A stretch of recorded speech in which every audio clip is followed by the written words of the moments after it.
LPDD nang REC parla ene MOU jik sign choche score la ngaje press conference jik jospin ene tebe gyapgal la dang ngata chief secretary Ashish Kundra Skundu ne press conference zate do kabina khone molduk ngaje mimang senanga afwa spela la yang ngaja chang gyus met pa ngaje spera guntang duk zerte tene teo tantan manpin ngaje ma samba mangpo tangste yang I kane ngata la chi tene ngata ngokta yongchis duk ngata chi kotka chachis duk te changma ha gote tene ladak se mimangs la I changma ha gochu gala choches mane ladak se migun la gumra chola ya ngaje afwa choste ngaja chang thopches manok ngaje las po khorang tene ladak se miu na dang diri ngata laks na chi charuk te bol demo choste ha gochuk jespo ngaje khak song pasangna tene te speram ngaje zertin pinyal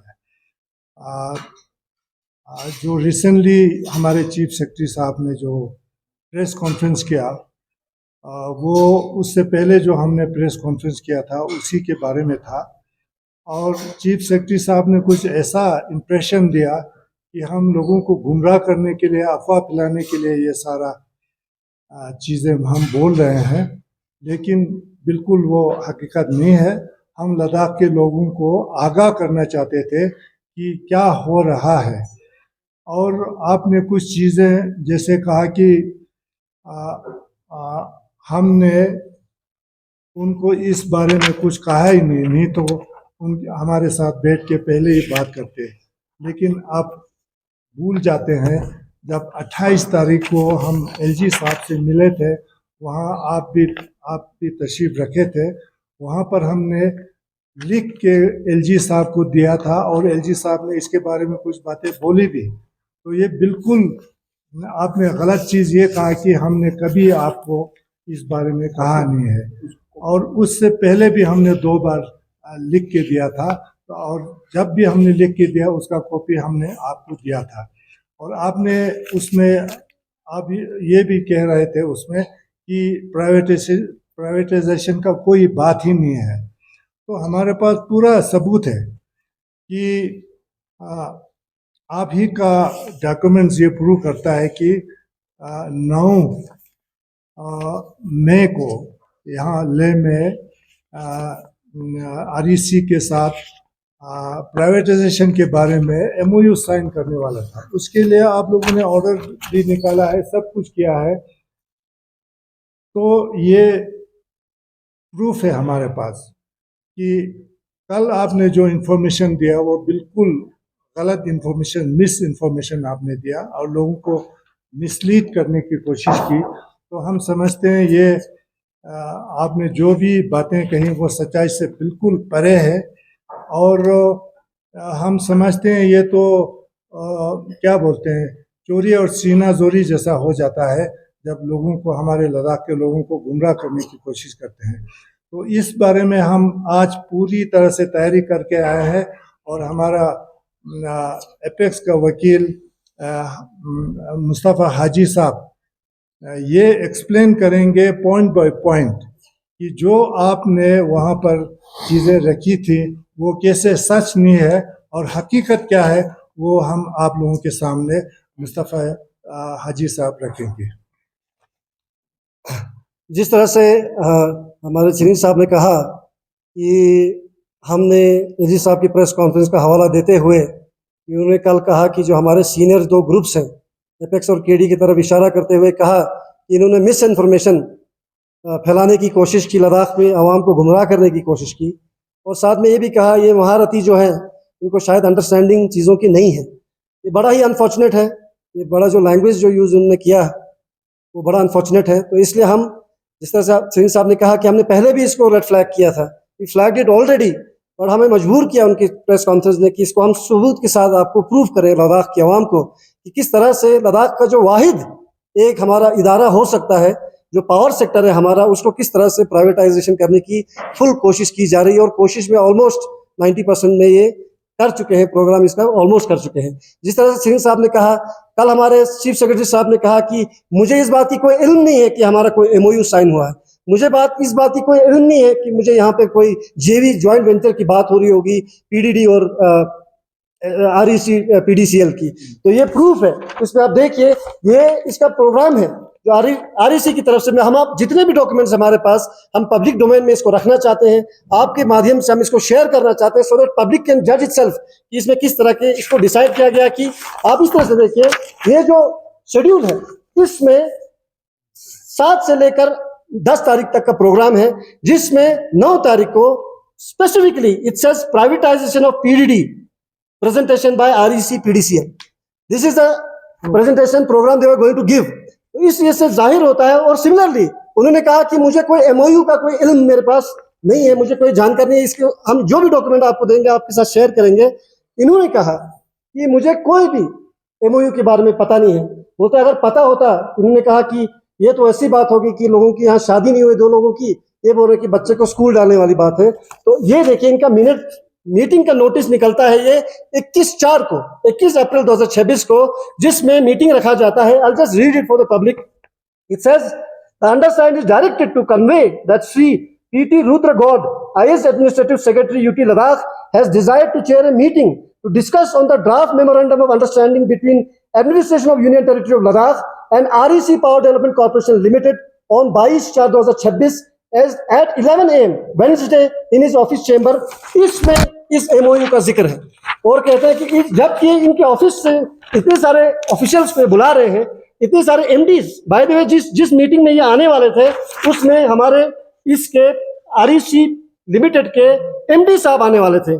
इसका एक letter है जिसमें कहते हैं जो ये लद्दाख में आएंगे उनके लिए अरेंजमेंट, वीवीआईपी के अरेंजमेंट उनके लिए किया जाएगा। हमारे कुशोक बाकुला रिम्पोचे एयरपोर्ट पे इनकी तैयारी की जाएगी। 9 लाख का सिर्फ खर्चा हेलीकॉप्टर पे होगा ताकि वो रेकी कर सके जगह पर जाकर। ये प्रूफ है हमारे पास कि इस पे इतना खर्चा था, क्योंकि हमारे लोगों ने शोर किया, इस प्रोग्राम को इनको कैंसिल करना पड़ा।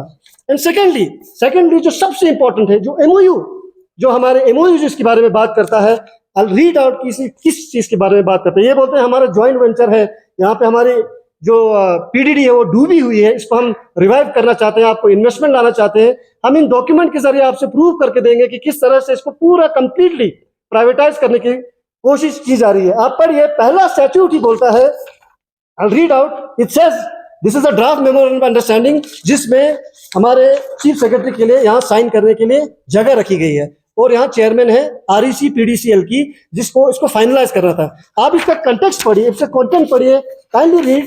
It says in persons of the same, I read the जो रेलेवेंट हमारे लिए है, इन पर्सन्स ऑफ द सेम, ये ड्राफ्ट मेमोरेंडम में पढ़ रहा हूं जो इनके बारे में, ज्वाइंट वेंचर के बारे में जो ड्राफ्ट वेंचर है। It says in persons of the same the UT administration and REC PDCL hereby agree to pursue the proposal in line with following the broad features of the proposed reorganization and subsequent joint venture formation. इसका पहला para बोलता है, पहला condition ये है, after notification of statutory transfer the UT administration shall offload 51% of equity stake in the utility company of REC PDCL at agreed terms and condition. Secondly, ये सबसे important आप देखिए, secondly it says to ensure financial viability of the utility company, a clean opening balance sheet shall be provided to it under the statutory scheme. यानी आपने 51% stake अगर हमारे PDD के REC PDCL को दे दिया तो वो तो मालिक बन गया। REC PDCL जो है यहाँ पे एक कंसल्टेंट कंपनी है जो हमारे यहाँ काम करती है, वो खुद भी काम नहीं करती, वो टाटा कंसल्टेंसी को देता, फिर उसके बाद उसने पोलरिस को देके, हमारे यहाँ मीटर का आपको पता है जम्मू कश्मीर में किस तरह के मसले हो गए थे इनके साथ, इसको opening sheet, clean opening sheet balance sheet देंगे। इसका मतलब है कि जो भी लायबिलिटी होगा वो यूटी गवर्नमेंट उठाएगा, आरईसी जितने भी चीजें हमारे यहाँ बनी है उसके लिए उसमें वो अपना मालिक होगा, क्योंकि वो 51% का जेवी में, ज्वाइंट वेंचर में उसका वो शेयर है। नाउ ये बोलते हैं कि जनाब ये हमारा प्राइवेटाइजेशन नहीं है। हमने देखा इस मीटिंग में स्पेसिफिकली बोला कि ये प्राइवेटाइजेशन पे ही ये मीटिंग रखी है। चीफ सेक्रेटरी साहब के साथ 2 घंटे की मीटिंग है, एमडी की, सीएमडी की, chairperson and managing director of REC PDCL, ये कहते हैं मुझे इसका कोई इल्म नहीं है। ये कैसे पॉसिबल हो सकता है? इनके सिर्फ अंडर सेक्रेटरी को ये बात पता है, उनको इतना पैसा खर्च करके हमारी यूटी गवर्नमेंट ला रही है। और सेकेंडली जो ये मेमोरेंडम ऑफ अंडरस्टैंडिंग है वो बोलता ही है, it says UT administration has decided to corporatize select electricity function of Ladakh. It says corporatize करना यानी प्राइवेटाइज करना है। और इट ऑल्सो सेज कि ये ज्वाइंट वेंचर में आप खुद देखिए कितना सिनिसिटर है। मैं आपको एक्सप्लेन करूंगा कि ये प्लान पहले से कैसे हो रहा था। ये कहते हैं ज्वाइंट वेंचर बनेगा, जितने भी एसेट्स एंड लायबिलिटीज होगी डिस्कॉम में और ट्रांसकॉम में, जितने भी हमारी चीजें होंगी वो हमारा REC PDCL करेगा। यानी 51% अगर वो स्टेक है तो कोई भी फ्यूचर में कोई भी हमारी चीज एसेट्स है, हमारे जनरेटर है, लायबिलिटीज है, सारा की ओनरशिप इनको जाएगी इन फ्यूचर। इससे ये सोचे कि इन फ्यूचर कोई भी प्रोजेक्ट लद्दाख के बारे में होता है, चाहे वो सोलर के हवाले से होता है, जियोथर्मल के हवाले से होता है, REC PDCL will be the main stake holder in this. इसमें लद्दाख की आवाम कहां पर है? सिमिलरली जैसे छिरिंग साहब ने कहा, ये भी हम आपके साथ शेयर करेंगे, MOU है इनका, जिसमें सिर्फ हमारे chief secretary, honourable chief secretary के साइन दस्तखत होने की देरी है। दस्तखत होने के बाद ये हमें बताते। और उन्हें ये भी बोला कि हमें स्टेक होल्डर से हमने बात नहीं की। जैसे छिरिंग साहब ने कहा, हम आपको लेटर देंगे 28/4/2026 का, जिसमें हमारे एपेक्स और केडीए ने, खुसूसन एपेक्स ने, हम इनको रिटन में दिया। इसका रिसीप्ट भी इनके पास है। ये हमारा लेटर है जिसमें हमने फ्लैग किया कि आप इसको ऐसा ना करें करके। हमने 2 इनको चीफ सेक्रेटरी को भी कॉपी दिया, LG साहब के सामने दिया। और साथ ही साथ इन्होंने जो ये मैं एक्सप्लेन करूंगा कि PDD जो हमारा है वो किस तरह से इसको कितना इन्होंने तंग किया है और कितना ज्यादा इनको मतलब लाचार करके छोड़ा है। ये इनका रिप्रेजेंटेशन है 30 अप्रैल का। इन्होंने भी एक रिप्रेजेंटेशन दिया, बोला जनाब अगर हम जितने भी एम्प्लॉयज यहाँ पर है जो मीग्र सैलरीज में, जो अभी रेगुलराइज नहीं हुए, जिनकी सीनियरिटी का कुछ पता नहीं है, जो खुद PC में कल बोल रहे थे, उनके साथ क्या होगा करके उन्होंने भी दिया कि अगर हम प्राइवेटाइज किसी कंपनी में देंगे, आप हमें किसी प्राइवेट कंपनी में भेजेंगे तो वो हमारे क्या ख्याल रखेंगे, वो हम तो मर गए। तो इसलिए इनका भी रिप्रेजेंटेशन है। इसलिए साबित होता है कि हमने इनको ऑलरेडी, हमारे एपेक्स और केडीए ने ऑलरेडी फ्लैग किया था। इसके बावजूद भी इन्होंने हमें अंधेरे में रखकर, लद्दाख की आवाम को अंधेरे में रखकर इस जो MOU है उस पर ये काम कर रहे थे, साइन करने ही वाले थे। नाउ क्योंकि हमने शोर किया तो इनका शेड्यूल भी इनको पोस्टपोन करना पड़ा। ये लिखते हैं कि schedule has been postpone due to unavoidable circumstances. Because हमारे लोगों ने शोर किया, क्योंकि लद्दाख के जो बेसिक रिसोर्स है हमारा, जो हमारा टूरिज्म और हमारा पावर सेक्टर है, वो हमारा मेन एसेट है जिसको हम जनरेट रेवेन्यू कर सकते हैं। उसमें इसको प्राइवेटाइज करने की 51% इक्विटी अगर देते हैं वो पूरा प्राइवेटाइज हो जाएगा। Now I want to explain कि किस तरह से ये पहले से एक प्लान बनता जा रहा है। 2021 में हमारी सेंट्रल गवर्नमेंट ने लद्दाख को यूटी बनने के बाद 2021 में हमारे सेंट्रल गवर्नमेंट ने लद्दाख के लिए 6 हाइड्रो प्रोजेक्ट्स, हमारे माइक्रो हाइड्रो प्रोजेक्ट्स को सैंक्शन दिया। उसमें से 2 प्रोजेक्ट जो थे उसमें उस टाइम पे ऑलरेडी जम्मू कश्मीर के टाइम पे भी उस पर भी टेंडर और उसका DPR बना चुका था। आप मुझे बताइए हमारे यूटी एडमिनिस्ट्रेशन ने पिछले 6 सालों में इन प्रोजेक्ट्स को क्यों नहीं बनाया, इन प्रोजेक्ट्स को तामीर क्यों नहीं किया? ये बोलते हैं हमारे पास पैसा नहीं है, ये बोलते हैं हमारे पास लाइबिलिटी नहीं है। तो इन प्रोजेक्ट्स को जिसमें 30 मंथ्स का कंप्लीशन करना है, एस्टिमेटेड टाइम ऑफ कंप्लीशन है 30 मंथ्स, इन सब प्रोजेक्ट के बारे में। और ये सारे प्रोजेक्ट्स 25 मेगावाट से नीचे हैं सारे। नाउ आप देखिए ये सिनिस्टर डिजाइन क्या है। ये प्रोजेक्ट नहीं बनता है 2026 तक, लेकिन अचानक से हाईलाइट कीजिएगा। ये जो 6 जो पावर प्रोजेक्ट्स हैं, ये Jammu Kashmir power development corporation ने बनाया था। इसका DPR पूरा कंप्लीट था और इनमें से 2 का तो टेंडर भी हो चुका था। अगर लद्दाख में यूटी नहीं बनता फॉर एग्जांपल, तो इनके ऊपर कब से काम हो चुका होता और ये कंप्लीट हो चुका होता। तो अभी तक यूटी एडमिनिस्ट्रेशन ने इनको दबा के क्यों रखा? ये इसी से पता चलता है कि ये पहले से सोच कर रखा था कि हमारे साथ क्या होने वाला है। तो इसीलिए हम भी सोच रहे थे कि ये जो बिल्कुल बनने वाला है, सब कुछ बना हुआ है जम्मू कश्मीर में जब हम थे, तो उनके ऊपर काम क्यों नहीं हुआ? हालांकि ये लोग यहाँ पैसा भी सरेंडर कर रहे थे और जिनका गवर्नमेंट ऑफ इंडिया इस स्कीम को, जो कि ये नॉन कन्वेंशनल एनर्जी में आता है, तो वो 90% सेंट्रल गवर्नमेंट इसका पैसा देता है। एग्जैक्टली। नाउ ये प्रोजेक्ट था हमारे जो लद्दाख में 6 प्रोजेक्ट्स बनने थे। इस प्रोजेक्ट्स में उस समय मैं आऊंगा एज टू हाउ ये बोलते हैं कि हमारे पास पैसा कैसे नहीं है, हमारे पास लाइबिलिटी क्यों है। मैं एक्सप्लेन करूंगा लाइबिलिटी हमारे पास क्यों है। अगर ये प्रोजेक्ट 2025 तक इन्होंने बना दिया होता तो हमारे पास एसेट्स होते, इसमें एम्प्लॉयमेंट होता। मैं एम्प्लॉयमेंट से अलग से बताऊंगा कि एम्प्लॉयमेंट ने क्या किया है। ये प्रोजेक्ट नहीं बनते हैं 2026 तक, लेकिन 2026 में सेंट्रल गवर्नमेंट ने कैबिनेट अप्रूव करती है एक स्कीम, उसको बोलते हैं small hydro power development scheme for the period 2026 to 2027, 2 period financial year of 2030-31। ये आता है 18 मार्च 2026 को। ये स्कीम बोलता है जो इस तरह के हाइड्रो प्रोजेक्ट है उसमें सेंट्रल गवर्नमेंट आपको स्पॉन्सर करेगी। नॉर्थ ईस्टर्न स्पेस एरियाज के लिए खुसूसन ये स्कीम बनी है। और आप पढ़िए ये कहता है कि I'll read the relevant para जो हमारे लद्दाख के लिए है. It says in other states apart from the northeast, in other states 2.4 crore per mega unit or 20% of the project cost, whichever is lower, with a cap of 20 crore per project would be available. It further says this will help in tapping the small hydro projects in remote and difficult to reach locations, जो कि हम हैं लद्दाख के लोग, लद्दाख की जो area है. An amount of 2,532 crore has been earmarked for such projects. This is likely to bring 15,000 crores of investment in small hydro sector, giving a boost to clean energies. Now, इस स्कीम में अगर आपको subsidy मिल रही है government से, जो आप ये प्रोजेक्ट बनाने वाले थे, आपने इसको जानबूझ के लद्दाख में बनने नहीं दिया, ताकि जब ये स्कीम आए तब तक आपने आरईसी को ऑलरेडी हमारा सारा स्टेक इनको 51% इक्विटी में दे चुके होंगे. तो ये जितना हमारे लिए जो प्रोजेक्ट आएगा लद्दाख में, वो बाय डिफॉल्ट आरईसी को चला जाएगा, जो एक कंसल्टिंग एजेंसी है. इससे आप पता कीजिए कि आज तक मुझे बताइए पावर सेक्टर में, मैं इस पे आऊंगा कि as to how power sector हमारे लिए कितना इंपॉर्टेंट है. पावर सेक्टर में इनने एक चीज जनरेट नहीं किया, एक एसेट इनने लद्दाख के लिए नहीं बनाया, सिवाय इवेंट करते रहते, इवेंट के ऊपर इवेंट पे इतने पैसे खर्चे किए. आप मुझे बताइए, ये आपके साथ हम शेयर करेंगे. आप मुझे बताइए, जब हम जम्मू कश्मीर का हिस्सा थे, जम्मू कश्मीर में पावर कॉर्पोरेशन बना, जम्मू कश्मीर का SO 109 कहता है कि जब लद्दाख हमारा यूटी बना, इट ऑलरेडी मेंशंस लद्दाख में, मैं रीड करता हूँ रेलेवेंट पारा में, हम सब आपके साथ ये सारा आप ही के साथ शेयर करेंगे. ये SO 109 कहता है, दो चीजें इंपॉर्टेंट ये कहता है. ये कहता है कि जो जम्मू कश्मीर से जो हम अपॉर्चुनमेंट जो होकर आई, हमारे अलग होकर पीडीडी जो आई है, उस पीडीडी में आप लद्दाख में एक पावर कॉर्पोरेशन बनाएंगे, जो जम्मू कश्मीर में अभी 4 बनाई है. जम्मू कश्मीर में ये आरईसी चला गया था, टैरिफ के चलते उनके असेंबली में इनको मना किया. यही आरईसी को गवर्नमेंट ऑफ इंडिया ने, government of Jammu and Kashmir में, बिकॉज 107 के हिसाब से, SO 107 के हिसाब से इनको यहाँ पे कॉर्पोरेशन बनाना था. पिछले 7 सालों में इन्होंने कॉर्पोरेशन नहीं बनाया, और साथों साथ इनको बनाना था,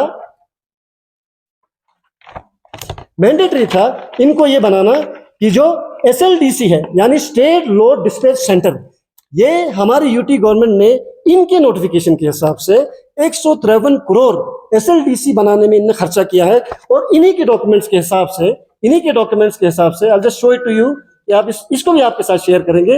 इन्हीं के डॉक्यूमेंट के हिसाब से इस साल सितंबर में उसको फंक्शनल करना है SLDC को. SLDC क्या करती है, पैरिटी करती है. वो हमारे लिए जो रेवेन्यू का होता है, वो मार्केट में PPA मॉडल पे हमारे लिए वो डिसाइड करते हैं कि किस तरह का जनरेशन होना चाहिए, किस तरह से इसको रेगुलेट करना चाहिए, किस तरह से इनको पैसा आएगा, किस तरह से हम ट्रेडिंग करेंगे, वो सब SLDC करती है. SLDC ऑलरेडी में लद्दाख में बना हुआ है, उसमें आपने 153 करोड़ आपने इस पे खर्चा किया है. SLDC जब ये बनेगा सितंबर में, वो भी आरईसी आरईसी को आप इसको थमा देंगे. यानी आप सोचिए कि इसका रिपरकशन लद्दाख के ऊपर क्या होगा. अगर ये सारी चीजें लद्दाख में हैं, तो आपने लद्दाख के आवाम को आज तक गुमराह क्यों रखा. अगर आपका ज्वाइंट वेंचर कहता है कि JVC के हिसाब से 51% स्टेक होल्डर जाएगा इसको, आरईसी को, इसका मतलब है जो भी लैंड लद्दाख में फ्यूचर किसी प्रोजेक्ट के लिए होना होगा. फॉर एग्जांपल, लद्दाख में कहते हैं कि लद्दाख में सोलर का बहुत पोटेंशियल है, आने वाले टाइम में लद्दाख में सोलर का पोटेंशियल है, इसलिए सोलर को हम एक्सप्लोर करेंगे. आप सोचिए, अगर इसका 51% स्टेक जेवी में आरईसी का है, तो लद्दाख का सोलर में तो सबसे पहले ये जाएगा. सिमिलरली, हमारे चीफ सेक्रेटरी साहब ने कल एक और बहुत बड़ा, मुझे लगता है झूठ इन्होंने ये बोला कि जो एम्प्लॉयमेंट की जो जनरेशन है, इस जेवी के हिसाब से हम 90% लद्दाखियों को करेगा. आप मुझे बताइए, जब से पीडीडी लद्दाख में आई है, 444 पोस्ट यहाँ पे क्रिएट होनी थी. 444 पोस्ट जो है कैरी फॉरवर्ड हो गया था जम्मू कश्मीर से लद्दाख के लिए. इन्होंने एक पोस्ट फिल नहीं किया है. इन्होंने कल खुद बताया अपने प्रेस कॉन्फ्रेंस में, जो हमारा एग्जाम का रैंक का होगा, जो हमारे चीफ का रैंक का होगा, उसको अल्टीमेटली जेई की तरफ से उसको रिटायर होना है. वो इसलिए होना है क्योंकि इस वेंचर को, जो पीडीडी हमारे लिए सबसे बड़ा एसेट बन सकता था, इन्होंने आज तक पिछले 7 सालों में एक रेगुलराइजेशन नहीं किया, एक ट्रांसफर पॉलिसी नहीं बनाई, एक सीनियरिटी को किसी को प्रमोशन नहीं मिला है, एक बंदे को इन्होंने नहीं दिया. और अगर आप मुझे बताइए, कल को अगर आपने जेवी में इसको 51% स्टेक अगर आरईसी को दे दिया, उसमें मुझे बताइए इनको कहां से रिक्रूटमेंट मिलेगा इसको. आपको पता है यहाँ पे एनएचपीसी काम करती है हमारे लद्दाख में. एनएचपीसी सेंट्रलाइज्ड उस वे में इसको रिक्रूटमेंट करती है. हमारे लद्दाख का एक बंदा बताइए जो पे रोल पे एनएचपीसी में होगा. एनएचपीसी में जो हमारा रिजर्वेशन पॉलिसी है, एनएचपीसी में जो हमारा एलआरसी है वो एप्लीकेबल नहीं है। सिमिलरली पावर ग्रिड में भी हमारा एलआरसी एप्लीकेबल नहीं है। सिमिलरली बीएसएनएल भी एप्लीकेबल नहीं है। तो ये जो जेवी होगा जिसका मालिक ये है, ये हमारे एम्प्लॉयज को कल कहाँ पे एम्प्लॉय करेगा? यानी कि ये जो बेचारे एम्प्लॉयज है वो तो मर गए सीधे। आपको पिछले 6 सालों में 444 पोस्टें आई, आपने एक रिक्रूटमेंट नहीं किया, एक एसेट लद्दाख के लिए नहीं बनाया। आप हर साल यही बोलते हैं, जैसे सिरीन साहब ने भी कहा कि हमने जी सरेंडर किया है पैसा, हमने सरेंडर किया। आपने अगर वही पैसा इधर अगर लगाया होता इस एसेट में, पावर सेक्टर में, तो हमारा आज सबसे बड़ा एसेट पावर सेक्टर होता है। और सिमिलरली ये बार बार इस चीज की रट लगाते हैं कि हमारे पास पैसा नहीं है, पैसा नहीं है, पैसा नहीं है। हमारा जो जम्मू कश्मीर का बैंक है उसमें हमारा 8.23% का हमारा शेयर है लद्दाख का।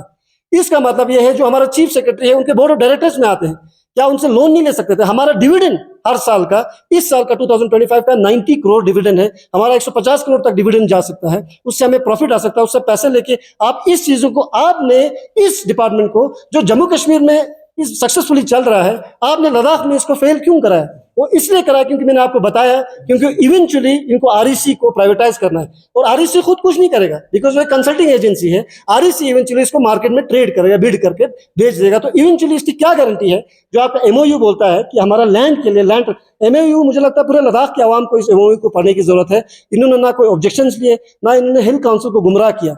आपको ये बात भी पता है, जब हम हिल काउंसिल हमारा था, हिल काउंसिल में क्रेडा और लरेडा के थ्रू ये लोग छोटे छोटे प्रोजेक्ट बनाते थे। हमारे पास 9 छोटे प्रोजेक्ट्स हैं, हमारे पास 2 बड़े प्रोजेक्ट्स हैं। एक छुतु प्रोजेक्ट है जो 45-44 मेगावाट का है, एक हमारा न्यूमा बसगो वाला 45 मेगावाट का है। और जाके बाकी जो छोटे छोटे जो प्रोजेक्ट्स हैं उनको मिला के 14 मेगावाट का हमारे पास ऑलरेडी पोटेंशियल है। तो उन लोगों को मिलाकर इन 5-6 प्रोजेक्ट को अगर आपने अभी तक बनाया होता तो लद्दाख का सबसे बड़ा एसेट ये आज हमारे लिए बनता है। इसलिए हम चाहते हैं लद्दाख की आवाम को ये गुमराह करें, ऑलरेडी ये प्राइवेटाइजेशन के लास्ट एंड पे पहुंचे कि इसको सिर्फ एनजी साहब का साइन चाहिए। अगर ये साइन हो गया होता तो कौन जिम्मेदार होता? लद्दाख को प्राइवेटाइज किया है। इसलिए इन्होंने जो हमारे इलेक्टेड रिप्रेजेंटेटिव्स है, इसलिए जो हमारे काउंसिल्स को है गुमराह रखा है, इसलिए रखा है क्योंकि अगर ये साइन हो गया तो काउंसिल का तो इसमें कोई जिक्र नहीं है। आपने किसी स्टेक होल्डर को, हमारे बोलने के बावजूद भी आपने किसी स्टेक होल्डर को आपने कभी भी नहीं पूछा कि इसमें क्या होगा। तो आप फिर इसके बाद ये कहते हैं, आपने देखा होगा कल इन्होंने कहा जनाब ये तो पूरे इंडिया में हो रहा है प्राइवेटाइजेशन। इलेक्ट्रिसिटी एक्ट के हिसाब से 2003 के हिसाब से सेक्शन 131 के हिसाब से बोलते हैं जी ये जो प्राइवेटाइजेशन है वो मैंडेटरी है। Section 131 does not talk about privatization, it talks about restructuring. और as per the electricity act of 2003 joint venture करना किसी कंपनी के साथ, उसका पूरा स्टेक उसमें भेजना इलीगल है। एक आप मुझे बताइए कहाँ का ये लॉजिक है कि आप हमारा मेजॉरिटी स्टेक जो लद्दाख का जिसमें सबसे ज्यादा कमाई हो सकती है, जिसमें सबसे ज्यादा हमारे लोगों को एम्प्लॉयमेंट जनरेशन हो सकता है। आप सोचिए 5-6 प्रोजेक्ट अगर ये बन चुके होते, अगर इनने वो 444 पोस्टें भरी होती, अगर इनने इंजीनियर की पोस्टें, जम्मू कश्मीर ने बाय द वे पिछले साल ही जूनियर इंजीनियर्स को सबको रिक्रूट किया पीडीडी में। लद्दाख में अभी तक एक जॉब इन्होंने इसमें रिक्रूट नहीं किया 2016 से। और ये कहते हैं कि जो हमारा, किसी ने कल उनको सवाल पूछा तो इन्होंने कहा कि हमारे ठेकेदारों का क्या होगा। आप में से किसी ने सवाल पूछा, उन्होंने बोला आपके ठेकेदारों को, लोकल्स को आपको प्रेफरेंस मिलेगा। आप मुझे बताइए, जब वो ज्वाइंट वेंचर का मालिक है 51% लेके जो बैठा हुआ है, इनका ईपीसी होता है, ईपीसी के हिसाब से खुद के बड़े बड़े ठेकेदार होते हैं। आपने लद्दाख में आज के दौर में हमारे छोटे जितने भी कॉन्ट्रैक्टर्स हैं उनको 20 करोड़ के लिए आप ज्वाइंट वेंचर नहीं बनाने देते हैं, आप उनको 30 करोड़ के लिए ज्वाइंट वेंचर नहीं बनाने देते हैं। आपने पूरे लद्दाख का जो सबसे बड़ा एसेट है उसमें किसी प्राइवेट एंटिटी के साथ, इसमें गवर्नमेंट पीओसी के साथ कैसे एंटिटी आपने बनाया? ये हमारा सवाल है। हमारा ये सवाल है कि आपने इतना बड़ा जो प्रोजेक्ट हमारा है लद्दाख का, जो लद्दाख का सबसे बड़ा एसेट हो सकता है टूरिज्म के साथ, उसमें आपने ज्वाइंट वेंचर बना के सारा समाधि तैयार करके उनके लिए आपने देने के लिए कोशिश की। और आपने ये बोला कि जो लोग इसके बारे में बात करें, हम पब्लिक को अवेयर करना चाहते हैं। आपने बोला ये महारथी लोग हैं, वो फेक न्यूज फैलाते हैं। ये कहाँ का? आप मुझे बताइए, आप इनसे पूछिए कि ये जो आरईसी है, आरईसी कैसे लद्दाख को, ये बोलते हैं कि हम 10 यूनिट पे हम बेचते हैं। कोई भी कंपनी, कोई भी आरईसी, कोई भी कंसल्टिंग एजेंसी, आप मुझे बताइए, आप ये बोलते हैं हमारी लाइबिलिटी में है इस वक्त पावर सेक्टर, कोई भी ज्वाइंट वेंचर हमारे लाइबिलिटी सेक्टर में क्यों घुसेगा उसको प्रॉफिट नहीं है? तो इससे पता चलता है कि जो अगला जो लॉन्ग टर्म जो इनका डिजाइन है, सोलर में भी ये घुसेगा, जियो थर्मल में भी ये घुसेगा, तो मोनोपोली होगी इसकी। तो दिस ज्वाइंट वेंचर, ये खुद का एमओयू बोलता है दिस इज प्राइवेटाइजेशन, एमओयू इनका बोलता है कॉर्पोरेटाइजेशन। इसलिए हम राउंड अप करना चाहते हैं ये बोल के कि इन्होंने ऑलरेडी सारा डिजाइन तैयार किया है। ऑलरेडी इनने प्रेस कॉन्फ्रेंस देके कहा कि सारा डिजाइन इन्हें तैयार किया है। अगर ये प्रोजेक्ट इनका ज्वाइंट वेंचर सक्सेसफुल होता है तो लद्दाख में जो सबसे मेन एसेट है, जो हमारे आने वाले लोगों के लिए जनरेशन कर सकता है, एम्प्लॉयमेंट जनरेशन कर सकता है, हमारे लिए जो सबसे बड़ा एसेट है, उसको ये प्राइवेटाइज करने जा रहे हैं। तो पब्लिक के लिए ये बहुत बढ़िया, मुझे लगता है बहुत बड़ा एक सवाल है। मैं दो चीज़ें बोलूँगा। अभी मुस्तफ़ा साहब ने कहा कि जो इलेक्ट्रिसिटी एक्ट के तहत जो काम होना है, तो इंडिया में कहीं नहीं हुआ, किसी स्टेट में नहीं हुआ। तो हमारा सवाल ये है कि लद्दाख से शुरू क्यों कर रहा है, जब किसी स्टेट ने माना नहीं आज तक। तो उस चीज़ को लद्दाख से शुरू करने का क्या मतलब है? एक दूसरा, कल आपने ऑन रिकॉर्ड कहा कि जो हमारा पंग का जो 13,000 गीगावाट का जो सोलर पावर प्रोजेक्ट है, उसको आपने ठंडे बक्से में डाला है। कल आपने ऑन रिकॉर्ड कहा। अब हम देखना होगा हमें कि वाकई में उसके ऊपर अमल होता है कि नहीं होता है। इसलिए मैं क्लोजिंग के लिए ये बोलना चाहता हूँ, उन्होंने कहा इलेक्ट्रिसिटी एक्ट जैसे जिक्र किया, उसमें ज्वाइंट वेंचर और ट्रांसफर और एसेट की बात करता है ये एमओयू, वो इलीगल इलेक्ट्रिसिटी एक्ट के हिसाब से। इसलिए हमारे जो पब्लिक स्पिरिटेड इंस्टीट्यूशन है, हिल काउंसिल को, सबको, किसी को बाईपास करके, ये ऑलरेडी जब तक ये इंस्टीट्यूशन जानबूझ के डिफंग करके रखे, तब तक ये अपना प्रोजेक्ट सारा क्लियर करके दे दे।